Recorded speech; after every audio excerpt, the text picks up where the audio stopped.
Bonjour, bonjour à vous. Bienvenue à ce balado en lien avec la journée Belle Cause pour la cause qui célèbre cette année sa 15e édition. J'ai le bonheur et le privilège de m'entretenir avec Sonia Lupien. Qui est-elle? Là, j'ai vraiment besoin de mon carton parce que des titres, en voulez-vous, en v'là. Elle est d'abord docteure en neurosciences de l'Université de Montréal. C'est là qu'elle a obtenu son doctorat. Elle est également titulaire de la chaire de recherche du Canada sur le stress humain. Elle est aussi la fondatrice et directrice du Centre d'études sur le stress humain qui a pour mission d'éduquer le public sur les effets du stress sur le cerveau et le corps en utilisant des données validées scientifiquement. Et je prends encore un souffle pour vous dire qu'elle étudie le mécanisme du stress, son effet sur la performance et la mémoire depuis plus de 30 ans. Je pense que c'est ce qu'on appelle maîtriser son sujet. Sonia Lupien, bonjour. Bonjour. Merci beaucoup d'être là aujourd'hui. On va aborder la thématique du stress en général aujourd'hui. Et c'est une question qui a peut-être l'air un peu anodine, peut-être un peu simple, mais qu'est-ce que c'est que le foutu stress, Sonia? Bien, je vais commencer par vous dire ce que c'est pas. OK. Parce que le trois quarts des gens, quand on fait des sondages, vont nous dire que le stress, c'est la pression du temps. On se sent stressé quand on n'a pas le temps de faire toutes les choses qu'on voudrait faire dans le temps qu'on s'est alloué. Or, le stress n'est pas du tout la pression du temps. Le meilleur exemple, si ça l'était, comment expliquer, par exemple, qu'on est stressé quand on va chez le dentiste? Comme je dis toujours, c'est quand même pas la technicienne qui va nous lancer sa chaise, là. Et donc, la vraie définition scientifique du stress, c'est pas compliqué, c'est une réponse du corps à une menace qui est perçue par le cerveau. Donc, la première chose qu'il faut comprendre, c'est que la première job de notre cerveau, c'est de nous sauver la vie. C'est la survie de l'espèce. Le cerveau, son but, c'est pas qu'on soit heureux, c'est pas qu'on soit malheureux, c'est qu'on survive. C'est aussi simple que ça. Okay. Et donc, le cerveau est un détecteur de menaces. C'est ça, sa job. Donc, à chaque fois que le cerveau détecte une menace, bien, il va activer un système très complexe que je ne résumerai pas, qui va éventuellement mener à la production d'hormones de stress. Et ces hormones de stress-là vont nous permettre de faire les deux seules choses qu'on peut faire devant une menace, la combattre ou la fuir. Maintenant, pourquoi on produit ces hormones-là? Parce que dans les deux cas, qu'on décide de combattre la menace ou de fuir, on a besoin d'une seule chose, d'énergie. C'est ça une réponse de stress. Quand on voit quelqu'un faire ça, ça veut dire, OK, là, on vient d'avoir une réponse de stress, on ne le voit pas toujours. Oui, mais donc, des fois, on peut s'écrouler sous le stress, non? On peut... oui, parce que ce dont je te parle actuellement, c'est ce qu'on appelle un stress aigu. OK. Donc, tu vois le mammouth pour la première fois, tu as un stress aigu. Si, par contre, à chaque fois que tu sors de ta grotte, tu rencontres un mammouth, qu'est-ce qui va arriver? C'est que la veille, avant de sortir de ta grotte, tu vas dire, il va y avoir un mammouth. Tu vas tomber en ce qu'on appelle un stress anticipatoire. Et là, quand tu vas sortir, tu vas dire, ça y est, il y a des mammouths. Donc, tu risques éventuellement de tomber en stress chronique. Et là, on va avoir des effets plutôt délétères. Maintenant, ce qu'il faut comprendre avec ces fameuses hormones de stress, finis mon histoire. Oui, je suis donc, elles sont produites pour te donner l'énergie, pour tuer ton mammouth ou partir à courir s'il est trop gros. Pourquoi c'est devenu intéressant pour les chercheurs? Parce que ça, en soi, c'est intéressant, mais pas tant que ça. C'est devenu intéressant quand les chercheurs ont montré une deuxième chose. Ils ont montré que les mêmes hormones que tu produis pour tuer ton mammouth ou partir à courir s'il est trop gros, à l'intérieur d'une période de 10 minutes, c'est rapide, là, elles vont remonter au cerveau. On n'aurait jamais pensé que ça remontait au cerveau, parce que les hormones sont produites en bas du cou. En général, on pense que ça reste là, mais ça remonte. OK. Et ils ont montré que quand les hormones de stress remontent au cerveau, elles ont une préférence marquée pour les régions du cerveau qui sont impliquées dans l'apprentissage et la mémoire. C'est pour ça que ça peut jouer sur notre performance et sur notre capacité de réguler aussi nos émotions. Puis c'est là qu'on a commencé, nous, les chercheurs, à dire, OK, 1 + 1 = 2. Se pourrait-il que le stress aigu, le stress chronique ait des effets non seulement sur la performance, mais aussi sur la santé mentale, d'où l'intérêt de ce domaine de recherche depuis 30 à 50 ans. Là, tu as le droit de me traiter de niaiseux. Je ne ferai jamais ça. Mais je pensais vraiment que c'était une denrée un peu intangible, le stress, que c'était le poids, le fardeau de la vie. Alors que là, tu me décris que c'est littéralement, ça existe, c'est concret. Oui. Et tu sais, en 2015, la plupart des chercheurs au monde qui travaillent sur le stress, on a fait un congrès pour essayer d'éliminer le mot stress de notre monde scientifique, parce que le stress a tellement été pris à toutes sortes de sauces dans les réseaux sociaux. Puis les gens, ils savent plus c'est quoi le stress, puis je les comprends. Et donc, on s'est dit, nous, on étudie la vraie bébite, là, on va y donner un autre terme, puis on s'est rendu compte qu'on n'allait pas aider personne si on y donnait un autre terme, mais absolument. Et souvent, les définitions qu'on va donner du stress, je comprends que les gens ne comprennent rien. Par exemple, une des définitions très populaires, qui est très logique, mais qui, dans le fond, ne dit rien, c'est le stress, c'est un débalancement entre les ressources et les demandes. Ouais, OK, mais si moi, je parle à Mme Gendron dans son sous-sol avec 4 enfants, pas d'auto pour aller faire le marché le samedi matin, puis je dis pas compliqué, Mme Gendron, vous souffrez d'un débalancement entre les ressources et les demandes. Il n'y a pas grand-chose que Mme Gendron peut faire. Et donc, vraiment, on a eu besoin en sciences de décortiquer, on va le voir dans nos suivis, de décortiquer morceau par morceau, c'est quoi cette grosse réponse de stress en se disant, on va finir par être capable de dire quelque chose d'intelligent au monde pour les aider à gérer la bébite. Est-ce que ça fait en sorte que les stresseurs, donc, sont infinis ou il y a des catégories qui les recoupent? Bien, voici le problème auquel on faisait face, puis c'est la deuxième chose dont on parlait. Comment ça se fait que c'est pas tout le monde qui répond à un stresseur de la même façon? Bien, parce que ça, c'est le problème qu'on a eu. C'est-à-dire que si je prends 2 personnes dans mon labo, puis j'amène ces 2 personnes-là, puis je les expose à la même situation stressante, OK? Bien, il y en a une qui va avoir une réponse de stress, c'est-à-dire elle va produire des hormones de stress, comme j'ai décrit, puis l'autre, pas du tout. Puis c'est ça qui faisait qu'on se disait, mais comment on va faire pour savoir ce qui stresse le monde? Il n'y en a pas 2 qui répondent de la même façon. Et jusqu'au jour où les chercheurs se sont dit, OK, mais il doit bien y avoir des caractéristiques d'une situation qui vont faire que peu importe qui on est, l'âge qu'on a, le travail qu'on fait, on va stresser, c'est-à-dire qu'on va produire une réponse de stress. Et ils ont cherché pour ça pendant une bonne vingtaine d'années. Puis, au bout des 20 ans, ils ont montré qu'effectivement, il y a 4 caractéristiques d'une situation qui vont faire que peu importe qui vous êtes, où vous êtes, l'âge que vous avez, le travail que vous faites, bam, vous allez produire cette réponse de stress-là. Et je mets au défi quiconque écoute cette capsule de trouver une situation dans sa vie qui le stresse et qui ne peut pas expliquer par au moins l'une des 4 caractéristiques. Ça ne va pas arriver. Je t'écoute. Alors, ce qui est important, c'est la situation stressante ne doit pas avoir nécessairement les 4 caractéristiques pour que tu aies une réponse de stress. Plus il y en a, pire c'est. OK. Alors, pour qu'une situation génère une réponse de stress, il faut avoir l'impression, c'est important ça, l'impression qu'on n'a pas le contrôle sur la situation. La situation doit être imprévue ou imprévisible. Elle doit être nouvelle.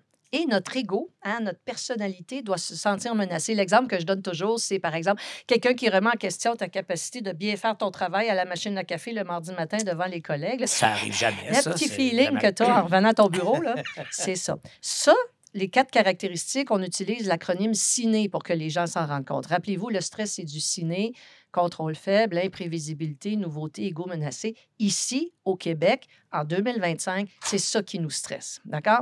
Maintenant, il y a un deuxième type de menace, c'est ce qu'on appelle des menaces absolues. Donc, des stresseurs absolus. C'est un stress absolu, c'est une menace réelle pour notre survie. Quelqu'un rentre ici et crie au feu. On ne peut pas commencer à jaser ce qu'on devrait faire, on est parti. On n'en a pas beaucoup de ça ici, mais si toi et moi, on était au moment où on se parle sur le terrain de guerre en Ukraine, toi puis moi, on est en stress absolu. Absolument. Et c'est cette réponse de stress absolu qui va nous sauver la vie. Et forcément, si je reviens dans les 4 catégories que tu mentionnais, plus il y en a qui se recoupent ou plus le stresseur en inclut, plus la réaction ta réponse va être forte. Exactement. Donc aujourd'hui, au Québec, nous, c'est vraiment du ciné qu'on a. Bien sûr, si tu as un enfant malade qui risque de mourir, tu es en stress absolu. Mais en général, quand on parle de stress dans nos sociétés contemporaines qui ne sont pas en guerre, on parle de stress relatif. C'est quoi, Sonia, les impacts du stress prolongé sur un être humain, sur son corps, sur son cerveau? Oui. Il y a eu beaucoup d'études qui ont étudié les effets du stress chronique sur le corps. Puis bon, il y a plein d'effets qui ont été observés. Mais moi, ceux, je pense, qui vont être d'intérêt, ce sont les effets du stress pour augmenter la vulnérabilité à développer certains désordres comme la dépression, l'anxiété, l'épuisement professionnel. Puis j'ai passé une bonne moitié de ma carrière là-dessus parce que voici où l'histoire devient intéressante. Rappelle-toi, je t'ai dit, quand le cerveau détecte une menace, soit du ciné ou une menace absolue, c'est la même chose. Quand le cerveau détecte une menace, il va produire des hormones de stress. Ensuite, je t'ai dit, ces mêmes hormones de stress-là vont remonter au cerveau. Et là, lorsqu'elles remontent au cerveau, elles ont une préférence marquée pour les régions du cerveau impliquées dans la mémoire ou dans la régulation des émotions. Et c'est là qu'on a commencé à dire, OK, voici comment ça marche, parce que la réponse de stress aiguë, elle est là pour t'aider à survivre. Bam, tu vas survivre, puis tu vas t'en sortir. Tu es prise de te faire frapper par un autobus, tu vas te retrouver sur le trottoir. Ce mouvement-là que tu as quand ça fait mal ici, ça, c'est une réponse de stress qui vient de te sauver. Le fameux instinct de survie, un peu. Maintenant, si tu es en stress chronique, je sais pas, moi, tu as une cause de divorce qui finit plus, une pandémie, etc., bien, sache qu'à chaque fois que ton cerveau va détecter une menace, à chaque fois qu'il va détecter du ciné, il va produire des hormones de stress. À chaque fois. Il ne dira pas, ben non, c'est juste la peaufiline de la machine à café. Ben non, parce que sa job, c'est d'assurer la survie. Fait qu'il va dire, non, prends pas de chance. Donc, à chaque fois que tu as une menace, tu produis. Puis rappelle-toi, à chaque fois que tu produis, ça remonte. Alors, si tu es dans un stress chronique, tu produis, ça remonte. Tu produis, les hormones remontent. Et là, ce qui va arriver, c'est qu'à force de remonter à ton cerveau jour après jour après jour, plusieurs fois par jour, à la longue, ces hormones de stress-là vont modifier la façon dont tu vas interpréter la prochaine situation de telle sorte que tranquillement, pas vite, le verre va commencer à être à moitié vide plutôt qu'à moitié plein. Et c'est comme ça que des bébites comme la dépression, l'anxiété, l'épuisement professionnel vont se développer. Quiconque qui écoute cette capsule-là puis qui a dans son entourage quelqu'un qui souffre d'une dépression, anxiété ou burn-out, le sait, ils ne pensent pas comme nous. Et c'est pas volontaire, c'est le cerveau qui dit « OK, il y a des mammouths partout, il faut que je m'organise. » Et donc, ils vont développer ce qu'on appelle un biais, BIAS, attentionnel vers la menace. Ils vont voir juste le négatif parce que le cerveau est toujours aux aguets. Et tu dis quoi à celles et ceux qui t'auraient dit « Ah ben non, mais je m'endurcis, moi, face à ça, parce que je le reçois à répétition, plutôt que de crouler sous la pression du stress, je vais m'endurcir, je vais le voir venir, puis je vais être plus solide. » Bien sûr qu'on l'a étudié. On l'a étudié chez les rats parce qu'on ne peut pas stresser de façon chronique des humains. J'aimerais bien, mais je serais en prison. On peut pas. Alors, on va le faire chez l'animal, par exemple. Chez l'humain, on va utiliser des expériences de la nature. On va laisser la nature stresser les gens pour nous. La pandémie, on n'a pas haï ça, nous, les chercheurs sur le stress. Mais bref, ça a été fait chez l'animal. Et on dit, OK, si je stresse un animal, un rat, par exemple, de façon chronique, la réponse de stress, ça va finir par s'habituer. Alors, j'ai une collègue aux États-Unis qui a fait ça. Là, tu stresses ton rat avec toujours le même stresseur à tous les jours. Et effectivement, tes hormones de stress qui sont très élevées la première fois vont diminuer. Toudou, toudou, toudou, toudou, toudou. Et là, tu vas dire, c'est merveilleux. Ben oui. Parce que là, le système s'est habitué. Le système est beaucoup plus intelligent que ça. Parce que le système s'est habitué à ce stresseur. Le prix à payer, c'est que l'organisme devient plus réactif à n'importe quel nouveau stresseur. Oh. Et donc, si tu rentres un autre stresseur quand le système s'est habitué, moi, j'ai vu des rats sortir d'une cage, sauter comme ça, parce que justement, ils sont tellement réactifs. Et ça explique ce qu'on voit chez l'humain. Un humain qui est en stress chronique, mettons une cause de divorce qui finit plus, c'est toujours le même stresseur. La réponse de stress risque de s'adapter un petit peu. Mais la personne va devenir hyper réactive, pam, à n'importe quel autre stresseur. Ça explique Chantal, la réception, qui est toujours de bonne humeur. Puis à un moment donné, tu arrives un matin, tu lui donnes une joke habituelle, puis elle va avoir ce qu'on appelle la colère spontanée. Tu sais, quand les deux fils se touchent, bien, ça, c'est souvent un signe qu'on a un système qui est sous stress chronique, puis là, on devient réactif à n'importe quoi d'autre. Justement, tu parles de signes. L'individu qui subit ces stress chroniques-là ou l'entourage, avant d'atteindre le fameux burn-out ou la dépression, est-ce qu'il y a des signes qu'on peut percevoir comme individu, comme entourage de cette personne-là, pour court-circuiter la chaîne puis éviter de se rendre jusqu'à la dépression? Oui, mais ce qui est fascinant avec le stress, c'est qu'étant donné, puis c'est pour ça que je travaille tellement fort à faire du transfert de connaissances sur le stress, c'est que je me rends compte que les gens, ils savent pas vraiment c'est quoi le stress et donc ils ont tendance à l'accumuler. Ils font rien pour le ventiler au fur et à mesure qu'il arrive. Et là, ils vont l'accumuler. Puis évidemment, le mur au bout du chemin, ça va être une dépression, une anxiété. Puis ils ne savent pas qu'ils s'en vont là-dessus. Alors, évidemment qu'il va y avoir des signes, un signe de fatigue mentale. Une espèce de... Puis un autre signe, on va peut-être en parler dans la capsule sur le stress et la mémoire. On n'est plus capable de savoir autour de nous ce qui est important puis pas important. On a une espèce de fatigue de cerveau, Notre fatigue jugement mentale. est altéré un peu. Et le premier signe d'un épuisement professionnel, tu sais quoi? C'est le cynisme.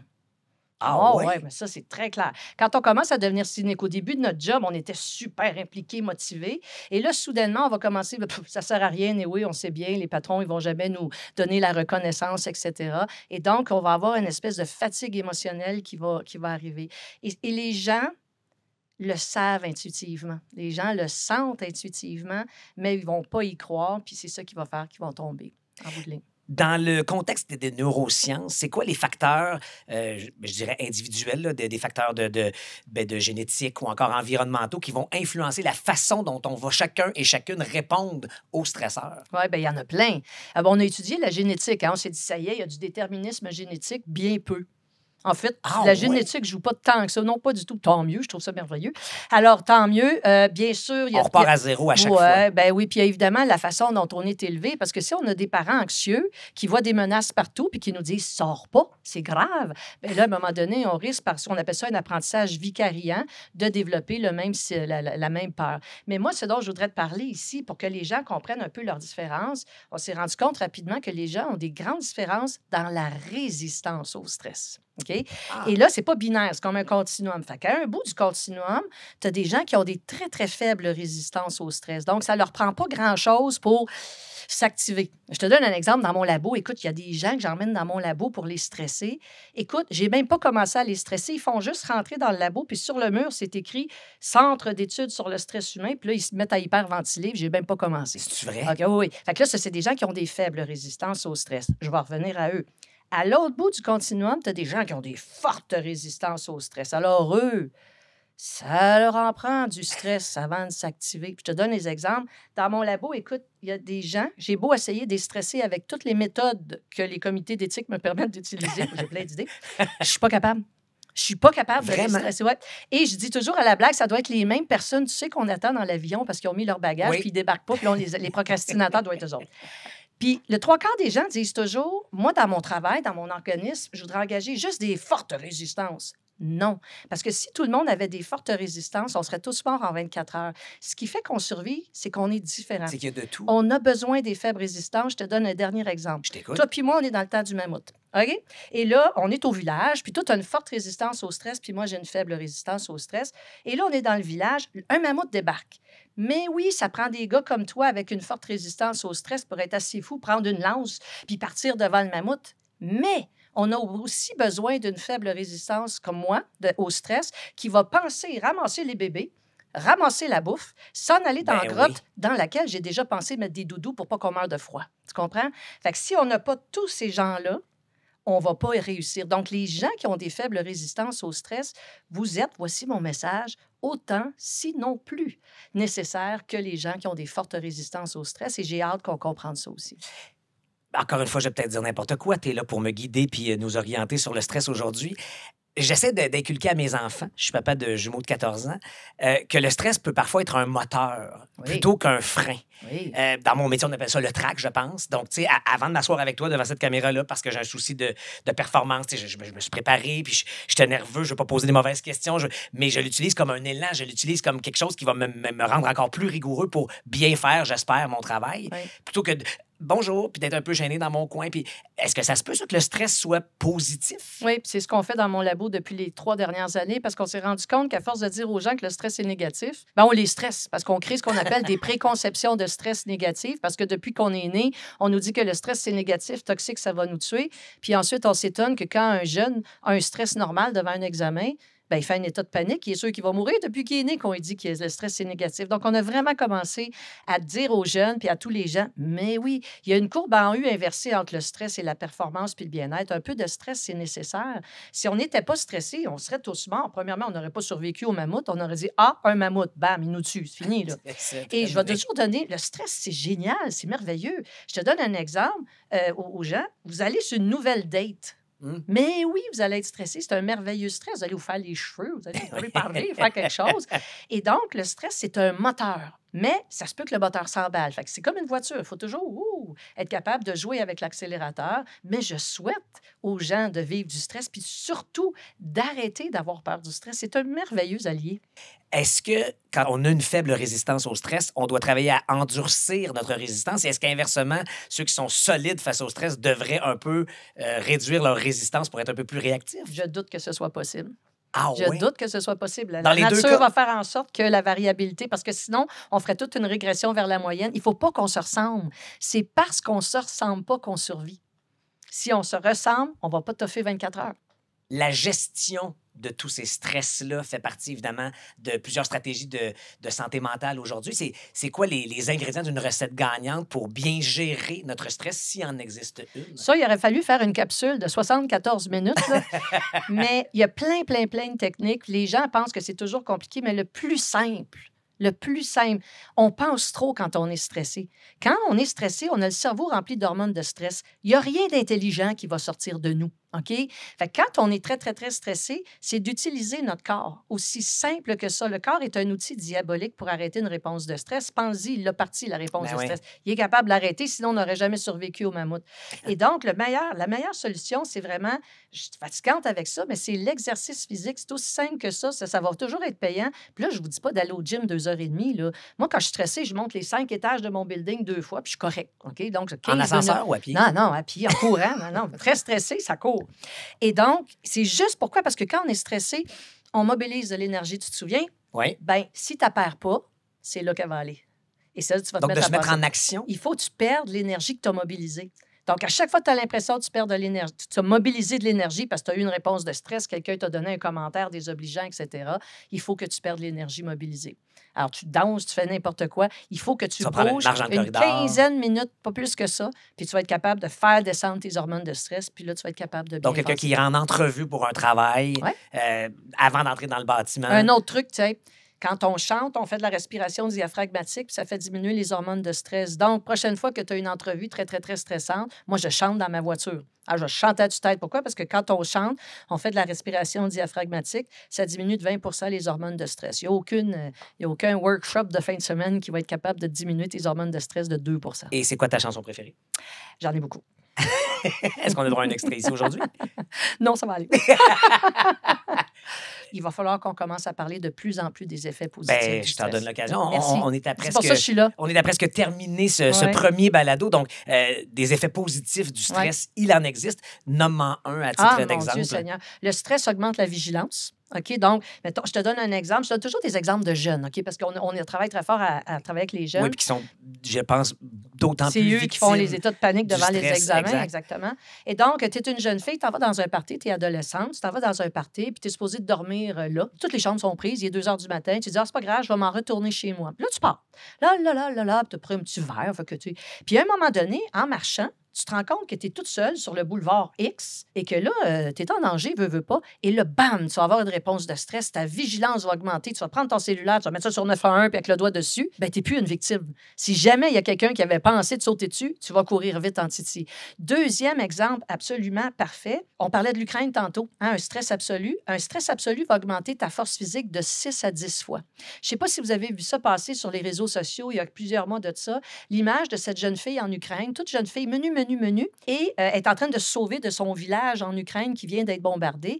Et sur l'image, on voit cette jeune fille de dos. Ça fait 17 km qu'elle marche avec son chien berger allemand sur les épaules qu'elle ne voulait pas laisser derrière parce qu'il était vieux puis il allait mourir. Combien ça pèse un berger allemand? 35 kilos solide? Oui, assurément. Je peux te jurer que sans réponse de stress aigu, cette jeune fille-là n'aurait jamais été capable de transporter son vieux chien de 35 kilos. Et je suis persuadée qu'elle a été capable de faire un autre 17 km sans jamais s'en rendre compte. Toi, il y a un enfant qui prend en dessous d'une voiture, c'est sûr que tu es capable de soulever la voiture. Grâce au stress. Essaye pas ça le lendemain, par exemple. Oui. Et donc, ça a des effets positifs énormes. Bien, c'est vraiment fascinant et très intéressant. Merci beaucoup, Sonia, pour merci. ce premier balado, parce qu'il y en aura d'autres. Et oui, on parle de stress et de santé mentale en l'honneur de cette journée Belle Cause pour la cause, 15e édition cette année. Mais sachez que le stress et la santé mentale, c'est pas juste le 22 janvier, c'est partout, tout le temps.